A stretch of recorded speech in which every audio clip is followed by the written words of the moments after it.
საქართველოში რაგბი მხოლოდ სპორტი არ არის. ის იმეორებს ქართული გუნდური თამაშის, ლელო ბურთის ტრადიციას, რომელიც საუკუნეების განმავლობაში სხვადასხვა კუთხეში იმართებოდა.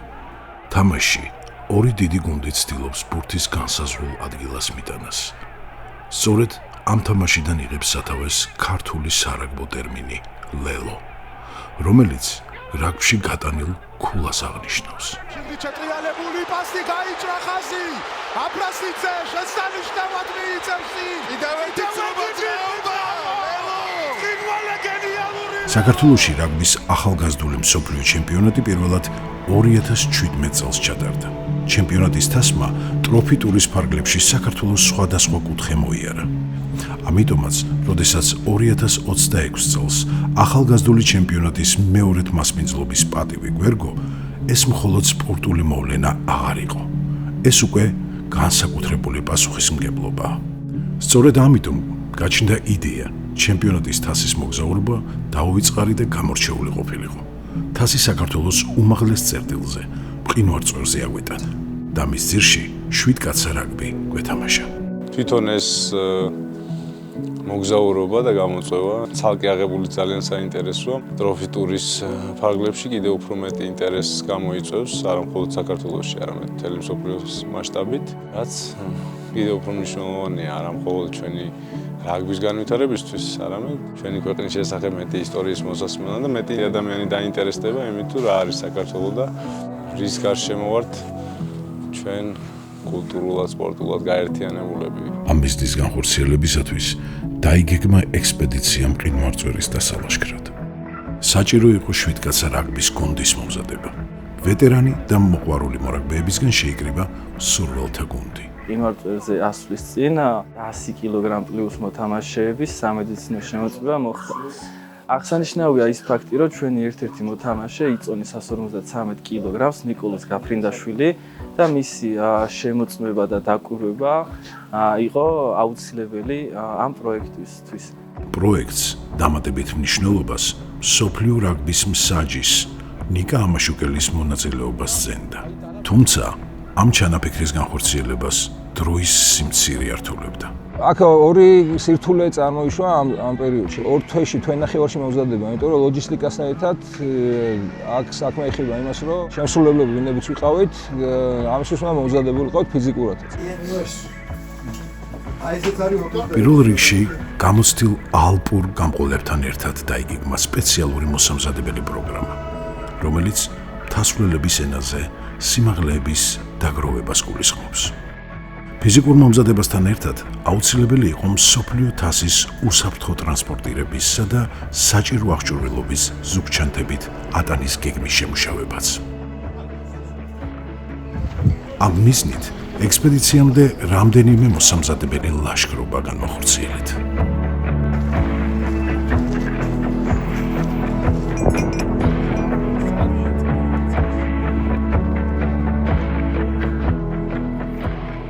ყოველი ახალი გასვლა გამძლეობას გმატებდა და ახალ რელიეფებთან შეგუებაში მეხმარებოდა. შემიძლია არასდროს აკეთებდა ამ ჩანთით ტრადიციები. თქვენ აპირებთ თასის ატანას? რა თქმა უნდა, აბა. ლოვიცვალე რამდენი ლოვიცვალე. ძირითადი მომენტი რაც იყო მოსამზადებლად, ეს იყო გუდაურში ასვლა. ჩვენი აღჭურვილობაც უნდა გამოგვეცადა, ასე თქვა და ჩვენი თავიც უნდა გამოგვეცადა, ამიტომ რომ 13 მეტრზე ავდიოდით.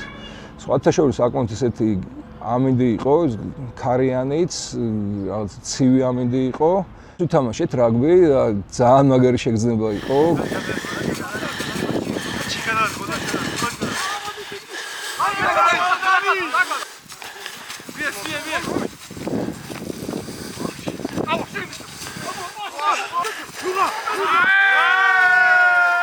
თული გადასალახი იყო ზოგი მოთამაშისათვის და ამიტომ თითქმის დარწმუნებული იყო რომ ყველა აღარ გააგრძელებდა იმას და რაღაც თქვათ იქ თუ ავიდეთ 20 კაცი აქ ალბათ ჩაიხსნება მეთქი 1-5-6 კაცი მინიმუმ ჩაიხსნებოდა და ძალიან გამიხარდა როცა უკლებლი ყველა მოთამაშე დავინახე ისევ ასე თქვათ მეტეოს შტურზე.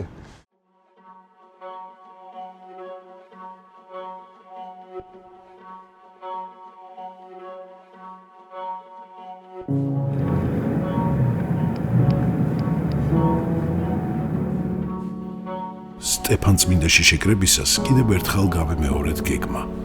გავანაწილეთ ინვენტარი და ალპური გამყოლებისგან მივიღეთ საბოლოო რეკომენდაციები.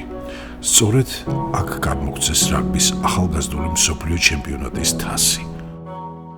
მოგესალმებით მეგობრებო. ეხლა თასის გადაცემა და გავაკეთე ჩვენი საქმე შევასრულეთ. ეხლა არ ვიცი ვისი იქნება ეს. ძალიან დიდი ისა რა ქვია. რთული საქმე, მაგრამ სუბუქიც არ არის რა. ვის გადავცი აბა ვინ? აი გაფრინდაშოს ჩვენ ყველაზე ძლიერ წონათა კაპიტანი არის ჩვენ რა. ხელში დამჭერი. აზმა უნდა აუცილებლად. აბა წარმატებები. აბა წარმატებები და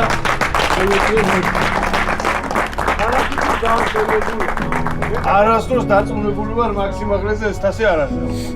არ სხვა თასი. არ სხვა თასი, ხო. ხო, ეხლა ეს პრევადი არ არის, ეხლა ის არ არის, პროსტა კაი მძიმეა რა. არა ეს ყველა ეს უნდა ავიტანოთ. ეხლა კი ვართ მოტივირებულად. მაგრამ რა იქნება ზეგრა შუაგზაში თუ ჩვენ დაიჭირე მე დავიჭირე გაჩაღდა. მიუხედავად იმისა, რომ მოედნებზე რაღაც მიმსაჯია, მენტალური დაწოლა უფრო იყო, აქ უფრო ფიზიკურ დაწოლას ველოდები, რაც ძალიან საინტერესოა, იმიტომ რომ ფიზიკურად მეტნაკლებად მეგონა, რომ იმ მოედნებზე ვქაჩავდი და აქ ფიზიკური გამოწვევა იქნება, თუ მენტალურთან ერთად თან რა თქმა უნდა, იმიტომ რომ ასეთ სიმაღლეზე ასვლა, როდესაც ჰაერის გაწვევა, ქარის გაწვევა, მთა გაწვევა უნიკალურია. თასი სპეციალურ სალაშქრო ჩანთაში მოვათავსეთ. გზის განმავლობაში მისი ტარება მონაცვლეობით უნდა მოგვეხდინა. ძალიან მოტივირებული ვარ მე პირადად. თასს ჩემთავზე ავიღებ რაღაცა მონაკვეთი, მთელი მონაკვეთი ვერ ავიღებ რა თქმა უნდა, მაგრამ ყველაფერი მოდის სიყვარულისგან რა.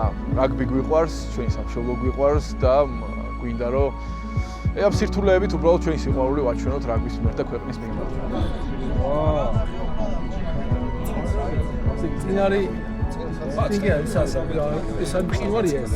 არის იქნებ ძალიან ზოგადად ჩა.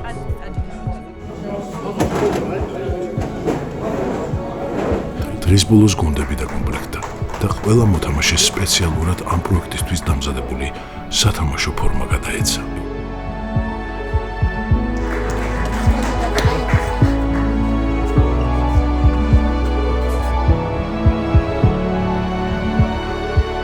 ყველაფერი მზად არის. დილით ადრე გავდივართ.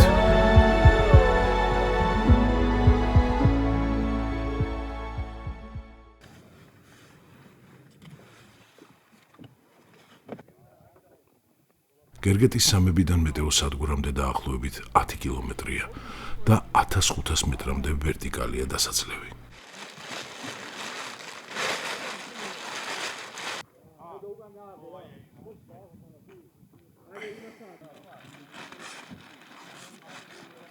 გზის ნახევრამდე ბარგი ცხენებს გავატანეთ, ხოლო მსოფლიო თასი დავიტოვეთ და მისი ტარება მთელი დღის განმავლობაში მონაცვლეობით მიმდინარეობდა.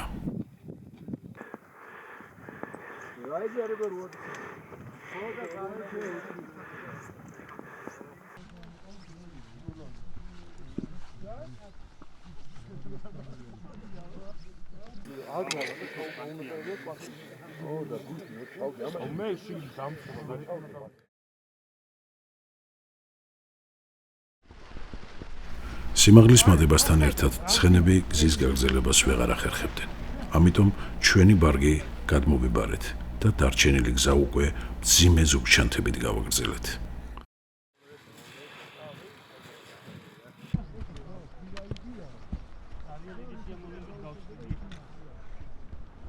საბერძედან 3 ჯგუფად დავიყავით. ერთ ჯგუფს თასის ტარება დაევალა, მეორეს მძიმე ინვენტარის, ხოლო მესამე ჯგუფი შედარებით ნელი ტემპით გადაადგილდებოდა. ძალები ნელ-ნელა ილეოდა, მაგრამ არავინ ნებდებოდა. ნოდო როგორ ხარ, ნოდო?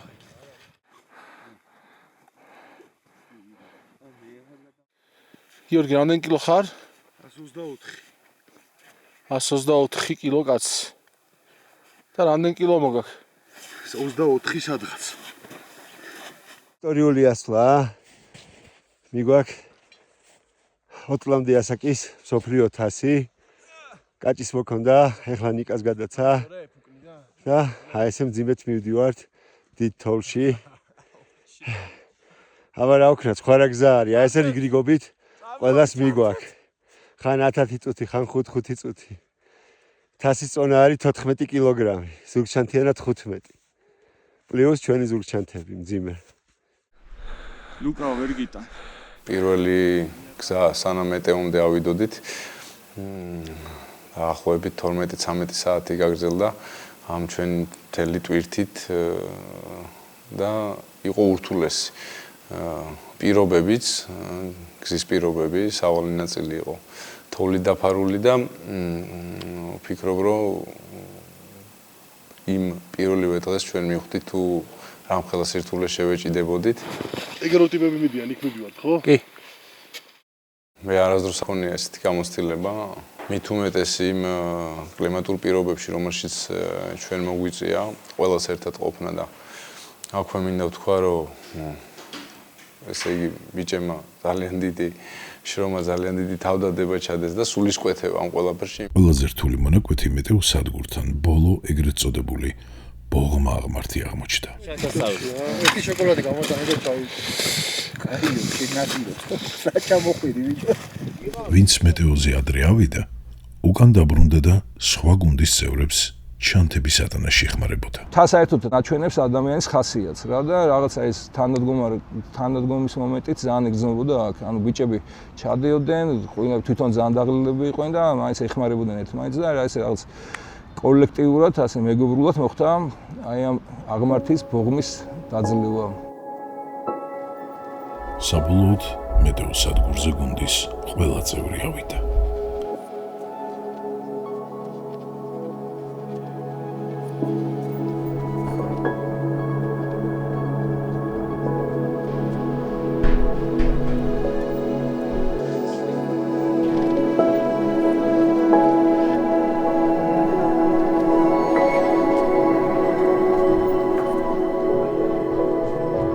დღეს არის აკლიმატიზაციის დღე, დღეს ავდივართ დაახლოებით 4000 მეტრზე ბეთლემის ეკლესიაში. ამასთან ერთად გიდები, რომლებიც წინა დღეებში იყვნენ მწვერვალთან, მათთან საუბრით შევიტყვეთ, რომ 4800 მეტრიდან რელიეფი არის ძალიან მოყინული და გადაადგილება ჭირს, რაც ტექნიკურად ართულებს ასვლას.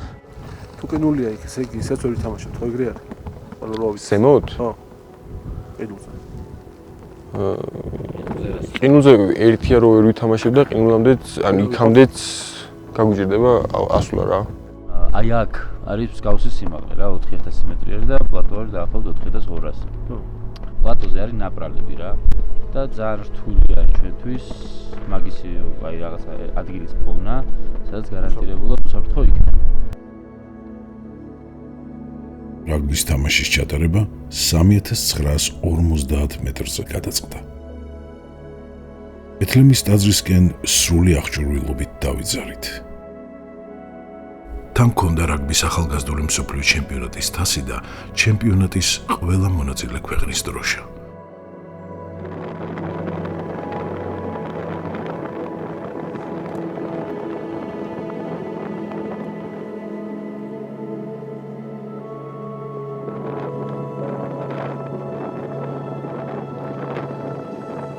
ბეთლემის ტაძრთან ავედით.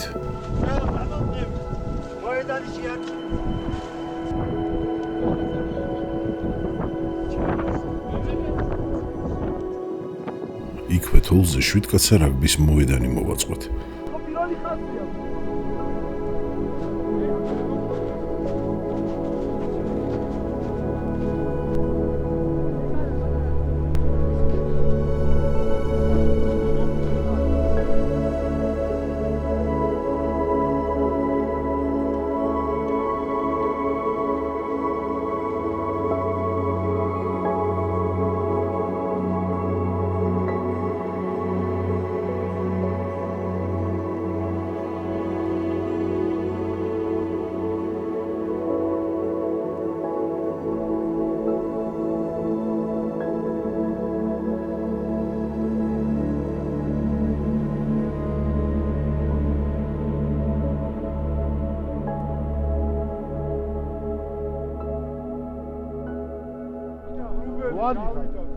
ვეტერანებისა და მოყვარულების გუნდებად დავიყავით.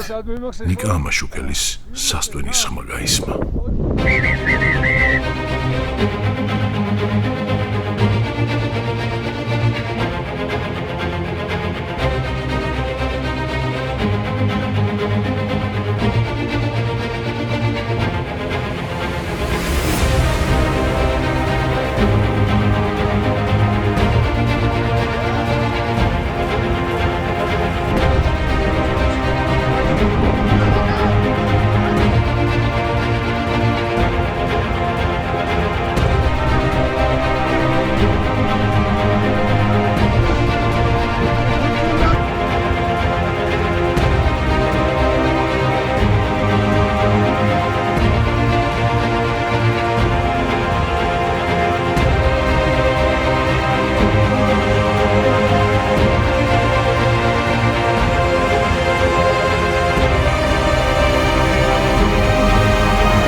ამ თამაშის გამარჯვებით ამ სიმაღლეზე ჩვენ რეალურად ევროპის რეკორდი მოვხსენით. ჩვენ მზად ვართ ბრძოლისთვის, მზად ვართ ახალი გამოწვევებისთვის და მზად ვართ იმისთვის, რომ ქართული რაგბი მთელ მსოფლიომ გაიცნოს.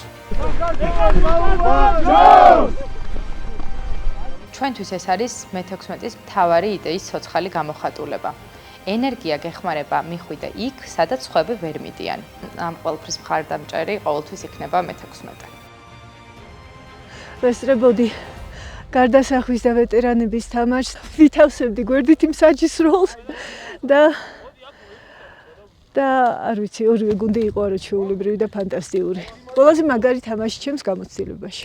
უკან ჩამოსვლისას მოხდა ეგეთი რაღაცა, რაც მე მაგალითად არასოდეს არ გამიგეთ. მანძილს ალბათ 70%, აი ესე ბიჭები დაждდნენ და ზურგი ცრიალით და ჩაოვიდნენ და სახალისო იყო რა. სხვა დროზე მაგდენი თოვლი არ იყო ხოლმე რა. ეხლა აგვისტოში ვადიხარ, ეგეთი თოვლი არ არის ხოლმე. მან და ალბათ ეგ შესაძლებლობაც არ იყო ხოლმე რა. ეხლა რაღაცნაირად დაამითხო, რომ შესაძლებლობა მოგვეცა.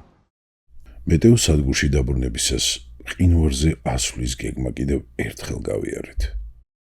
ამინდის პროგნოზი არ იყო საიმედო. ასვლა ერთი დღით გადაიდო.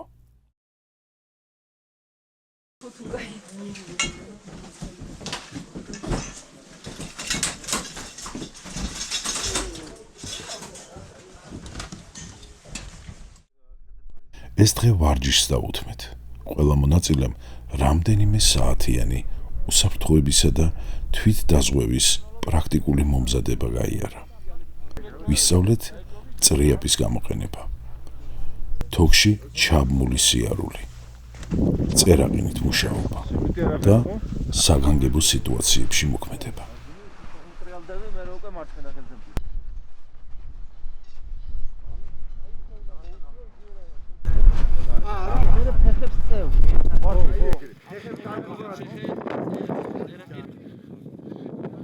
ეს პროცესი სერიოზულ ფიზიკურ დატვირთვას წარმოადგენდა.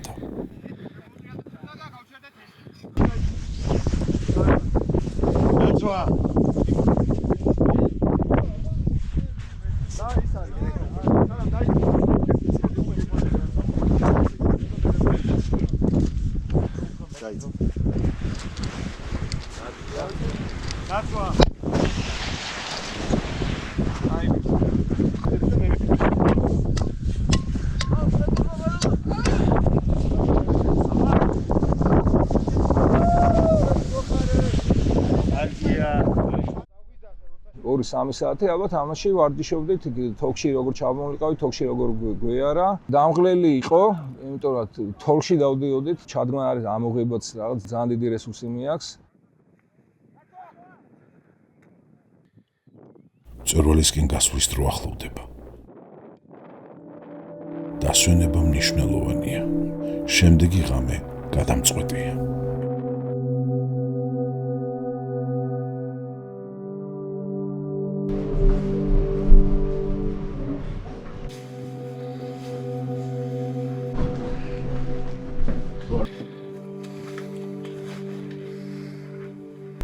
გასვლა დილის 2 საათზეა დაგეგმილი. ჩვენს წინ 1 საათით ადრე 8 კაციანი ჯგუფი წავიდა. შევამოწმეთ აღჭურვილობა. მოვემზადეთ, გავდივართ ყინვარზე, მიგვაქვს თასი და იმედია ყველა მოვახერხებთ ყინვარზე ასვლას და თასაც ავიტან და ყველაფერი კარგადაა რა, დავბრუნდებით. მშვიდობით. კიდების დავალება პლატოს მიმდებარე წერტილამდე 3 საათსა და 30 წუთში უნდა მივიდეთ. გზაზე ზედმეტი საუბარი არ ისმის. პერიოდულად კიდები ჯგუფის წევრების მდგომარეობას ამოწმებენ. რამდენჯერმე ჩვენს წინ მიმავალი ჯგუფის ფანრების შუქით შევნიშნეთ. მანძილთან ერთად სიმაღლეც მატულობს, სუნთქვა თანდათან რთულდება. როგორ ახლა?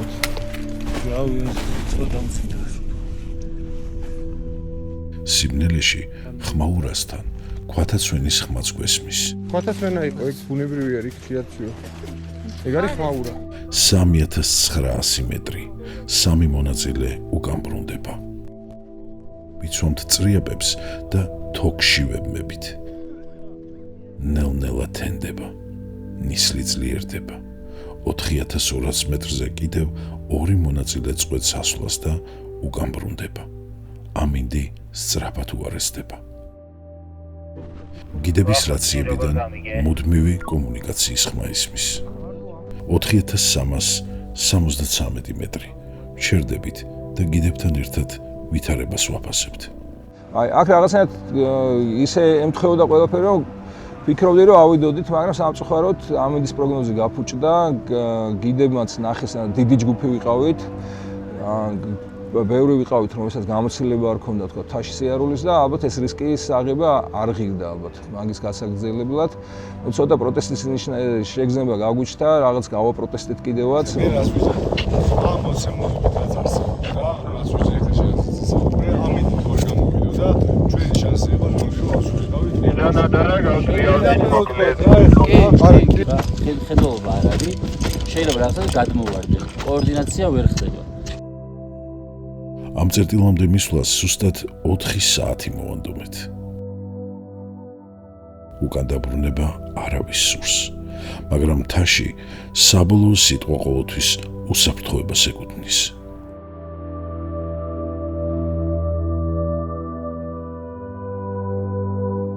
სადგურში ვბრუნდებით, სადაც ვიგებთ, რომ ჩვენს წინ წასულ ჯგუფთან კავშირი დაკარგულია. ჩვენ კი უსაფრთხოდ დაბრუნებას გვილოცავენ. მხოლოდ გვიან საღამოს შევიტყვეთ, რომ დაკარგული ჯგუფი მეტეო სადგურს დაუკავშირდა. დავიწყებ იმით, რომ სომხეთში დავიბადე და მთები ძალიან მენატრება. პირველად მთაზე 2021 წელს ავედი. გუშინ ყაზბეგზე ავდიოდით. ფიზიკურად ეს ალბათ ყველაზე მძიმე გამოცდა იყო, რაც ცხოვრებაში გადამიტანია. ასეთი რელიეფი მანამდე არასდროს შემხვედრია. ახლაც თვალწინ მიდგას ის სურათი. ორივე მხარეს კლდოვანი ქედები. შუაში კი ვიწრო, მთლიანად მოყინული მონაკვეთი. მწვერვალზე ავედით. თუმცა არაფერი ჩანდა. ირგვლივ მხოლოდ ნისლი იყო. ქვემოთ ჩამოსვლისთანავე ჭექა-ქუხილი დაიწყო. დაშვებისას ერთხელ მყინვარის ნაპრალშიც ჩავარდი. ადგილობრივი გიდის გარეშე იქიდან გამოსვლა ძალიან გაგვიჭირდებოდა.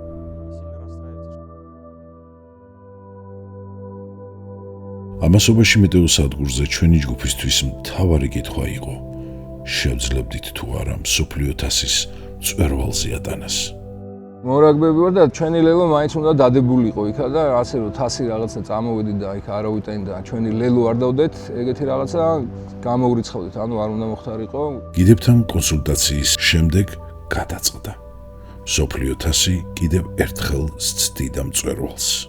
ამჯერად მთავარი იყო დრო და ყინულზე გადაადგილების გამოცდილება. ამიტომ შეირჩა ექსპედიციიდან 3 წევრი, რომელსაც მსოფლიო თასი მწვერვალზე უნდა აეტანა.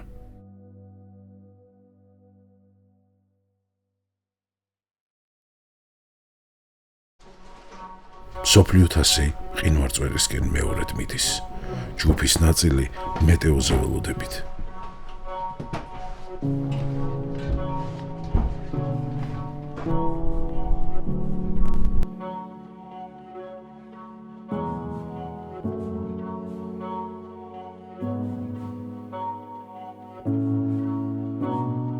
შუადღეს სასიხარულო ამბავი შევიტყვეთ.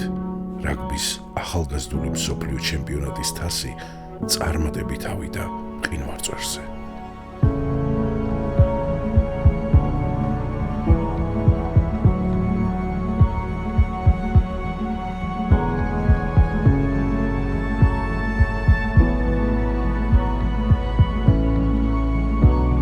მისია შესრულდა. საბოლოო ჯამში პროექტი ძალიან წარმატებული გამოდგა. იდეაში რაც გვინდოდა, ყველაფერი შესრულდა. ის რისკები რაც იყო, ის რისკებიც გადავლახეთ საბოლოო ჯამში, ყველაფერი. და აი როგორც ვამბობ, ყველა უფრო ჩამოვედით, უფრო ძლიერები, უფრო შეკრულები და რაღაც უფრო მეტი გაკეთება შეგვიძლია ჩვენი თავისთვისაც, ოჯახებისთვისაც, ქვეყნისთვისაც და ერთმანეთისთვისაც რა და ამ მხრივ არის რაგბი და მთა ერთნაირი, იმიტომ რომ ორივეში რაღაც შენ თავს ტესტავ ასე თქვა, შენ თავს ამოწმებ.